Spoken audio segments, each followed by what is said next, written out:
Sa Tacloban City, sa kabila po ng masamang panahon, pilit tinatampos ang stage kung saan magdaraos ng unang misa sa Leyte si Pope Francis. Nakahanda na rin ang dalawang malalaking screen sa magkabilang bahagi nito.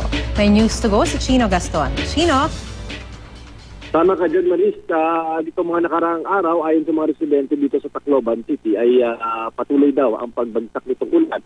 Pero halos tapos na ang stage malapit sa Tacloban Airport kung saan magmimisa ang Santo Papa.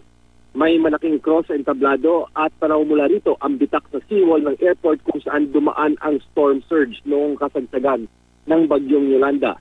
May dalawang malalaking screen sa magkabilang bahagi ng stage, may mga speakers at ilaw.